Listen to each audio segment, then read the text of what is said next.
कुरुक्षेत्र का युद्ध जीतने के बाद पांडवों को हस्तिनापुर का शासन मिला। युधिष्ठिर को हस्तिनापुर का महाराज बनाया गया। लेकिन दूसरी तरफ गांधारी एक दुखी त्रस्त महिला के रूप में विलाप कर रही थी। अपने 100 पुत्रों की मृत्यु का शोक मना रही थी। जब युधिष्ठिर को सिंहासन सौंप दिया गया और श्री कृष्ण का हस्तिनापुर से विदाई लेने का समय आया, तब वह गांधारी के पास गए और गांधारी ने श्री कृष्ण को उनके वंश का अंत हो जाने का श्राप दिया। महाभारत के बाद हस्तिनापुर पर पांडवों ने 36 वर्षों तक शासन किया।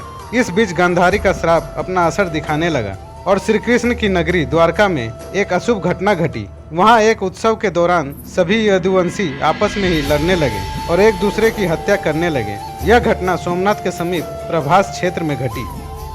यदुवंशियों के एक दूसरे को मार डालने के बाद पहले बलराम जी अपने लोक को वापस चले गए। इसके बाद श्री कृष्ण वहीं प्रभास क्षेत्र में एकांतवास में रहने लगे। एक दिन वह ध्यान अवस्था में एक वृक्ष के नीचे बैठे थे।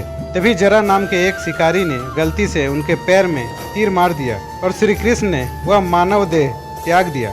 भगवान कृष्ण के बैकुंठ लौट जाने के बाद देव ऋषि वेद व्यास ने अर्जुन को बताया कि श्री कृष्ण और उनके भाइयों का जीवन समाप्त हो गया है। श्री कृष्ण जिस दिन बैकुंठ को लौटे उसी रात को 12 बजे से कलयुग का प्रारंभ हो गया। महर्षि व्यास जी से श्री कृष्ण के मृत्यु की सूचना मिलने पर युधिष्ठिर अपने परपौत्र परीक्षित का राज तिलक करते हैं। फिर अपने सभी भाइयों और द्रौपदी के साथ हिमालय की ओर चले जाते हैं। महाभारत के अनुसार हिमालय से वह स्वर्ग चले जाते हैं और इस यात्रा में एक कुत्ते के रूप में आए यमदेव उनका मार्गदर्शन करते हैं।